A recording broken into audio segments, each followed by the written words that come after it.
Everybody, we're gonna go over 3 movements, including this week's challenge. So you can attack week 3, day 1 through 3, using the appropriate muscles and the appropriate technique. This one is a push-up negative.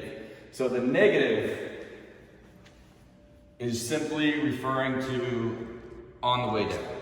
So on the way down is what we're focusing on. You can even release a little bit right here, and then just get to the top. Everybody knows the push-up is gonna hit the chest, the triceps, the shoulders, but what we want you to focus on is pulling your shoulder blades back, getting your hands, elbows, and shoulders stacked, and engaging the upper back as we come down, just like we focus on in the bench press.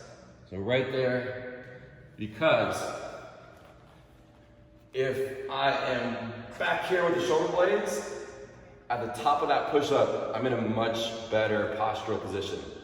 If my shoulder blades are here, my shoulders are inverted, that's gonna cause impingements here. So pull the shoulder blades back, transfer that down. Modifications for this, you can take it to the knees and you're gonna do the exact same thing. I would say do in that 30, or if you're going to 40 seconds this week, do as few reps as possible, meaning I'm gonna come down as slow as I can. If you could do a 30-second negative push-up, do it. And then go up. So maybe that's 8 seconds. If I'm doing 40 seconds, I'll get about 5 of those in. And that's gonna be plenty of work. So the push-up negatives focus on the descend, squeeze the shoulder blades, and actually the goal on this one is to do as few reps as possible in that 30 or 40 second period. So movement number 2 that we wanna go over for day 1 to 3 of week 3 is the tabletop lateral leg raise. Similar to the push-up, less might be more on this movement. So again, I'm gonna stack here.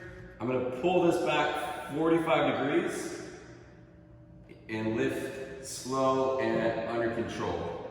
If you initially feel hips instead of this glute med right here, we might be opening the hip to try to get more range of motion. And again, less is probably more on this movement. So I'm just gonna take it, I'm gonna squeeze, and I'm gonna lift, what's that, about 1.5 feet for me? And right there, you could stay in that small range of motion and get a lot out of that. Another thing that I do to play around and really find, again, it's the outside of the glute right here. What I do to find that is play with my toe position. I like to close the toe, and that really helps me feel that glute right there. If you feel it in your back, make sure you're squeezing right here. So we want to take the hips, we want to squeeze the glutes, squeeze your bottom 2 abs, take that neutral spine, and then lift from there.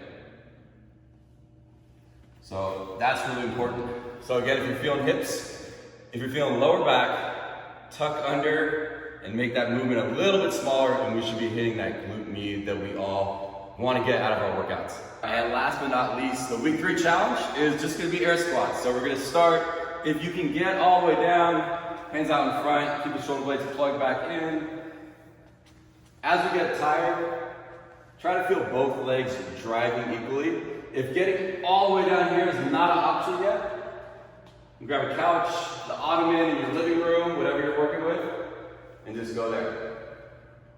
Another option, if you got a couple pillows, you can stack those. If you want to go a little bit lower than that couch height, you can bring it down to a couple pillows, ball, whatever you got laying around. The most important thing to do for the challenges is to make sure you're doing it the same today and on the 5th workout, the retest, because we want to make sure that our tests are the same. Like if I'm squatting down here today, on Friday or whenever I do workout 5, I want to get all the way down there again. Because if I retest and I'm just going like this, it's kind of a false outcome getting there. So make sure that the variation today on workout 1 is the same as number 5 later on in the week.